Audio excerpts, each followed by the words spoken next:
আপনারা শুনতে পাচ্ছেন আমাকে? নওশাদ সিদ্দিকী ছানা আইএসএফ যে সমাবেশ করে দেখালো, এটা হচ্ছে আমার বড় ভাইজানের অনেক দিনের স্বপ্ন। আমি ধন্যবাদ জানাই যারা উপস্থিত হয়েছেন, নেতৃত্ব প্রত্যেককেই, যে আমার বড় ভাইজানের স্বপ্নকে আপনারা আজকে সফল করলেন। ভাইজান বারবার আমাকে বলে যে বেশি বেশি নেতা তৈরি করো, যত পারবে নেতা তৈরি করো, যেটা আপনারা আজকে দেখিয়েন। রাগ ক্ষোভ হচ্ছে নাকি আপনাদের? রাগ ক্ষোভ হচ্ছে?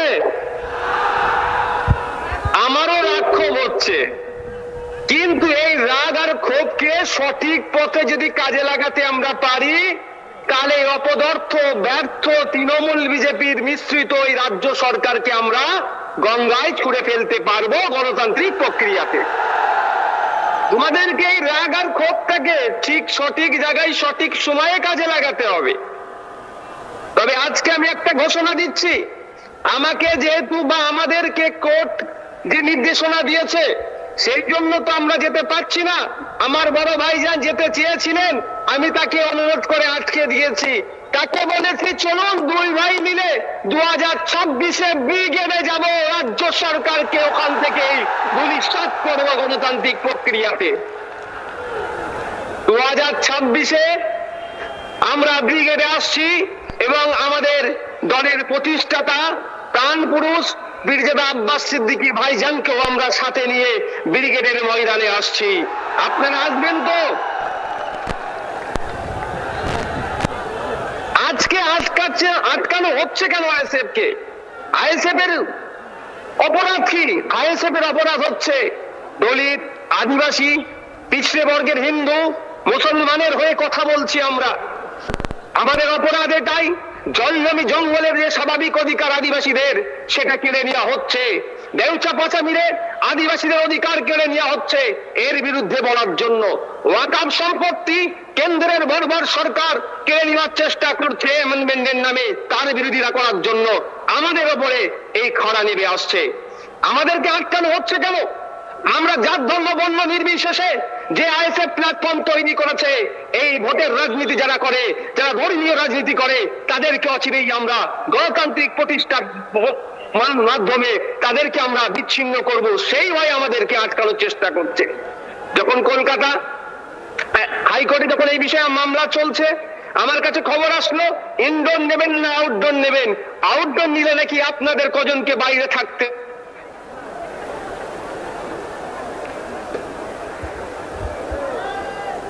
জি ভাইজান, হ্যালো হ্যালো হ্যালো হ্যালো। আমার পঞ্চায়েতের নেতৃত্ব ওখানে নেতৃত্ব দিয়ে শহীদ মিনারের সমাবেশকে সফল করবে, আজকে সে প্রমাণ দেখিয়ে দিলেন আপনারা। হ্যালো হ্যালো, জি ভাইজান বলেন, শুনতে পাচ্ছেন? হ্যাঁ জি। তো বড় ভাইজানের নির্দেশ ক্রমে আমাদেরকে আমরা আউটডোরই চাইলাম, অর্থাৎ শহীদ মিনার চত্বরই আমরা নিলাম। বারবার রাজ্য সরকার আমাদেরকে ইনডোর ইনডোর ইনডোর ইনডোর দেওয়ার চেষ্টা করছিল, অর্থাৎ ঘরে ঢুকিয়ে দেওয়ার চেষ্টা করে দিল। আর এর আইএসএফ তৈরি হয়েছে, যারা ঘরের মধ্যে ঢুকে আছে তাদেরকে ঘর থেকে বাইরে বার করে তাদের অধিকারের কথা বলবে বলেই ঘরে ঢোকার জন্য আইএসএফ তৈরি হয়নি। আইন বিচার ব্যবস্থার প্রতি মান্যতা দিই। দুর্ভাগ্যের বিষয়, সিঙ্গেল বেঞ্চের অর্ডারকে আমরা চ্যালেঞ্জ করে ডিভিশন বেঞ্চে গেলাম, কিন্তু ডিভিশন বেঞ্চ ওটা আগামীকাল ডেট রেখেছে। চলো, তারপরেও বলছি বিচার ব্যবস্থা জিন্দাবাদ, বিচার ব্যবস্থা জিন্দাবাদ। যারা বিচার ব্যবস্থা নিয়ে ছেলেখেলা করবে তাদের বিরুদ্ধে আমরা সময় দরকার লাগলে স্লোগান তুলবো, কিন্তু বিচার ব্যবস্থাকে আমরা জিন্দাবাদ বলবো। সকাল বিকাল শুভেন্দু অধিকারী, সুকান্ত মজুমদাররা ঘরে অস্ত্র রাখার নিদান দিচ্ছে, মুসলমানদের বিরুদ্ধে কথা বলছে।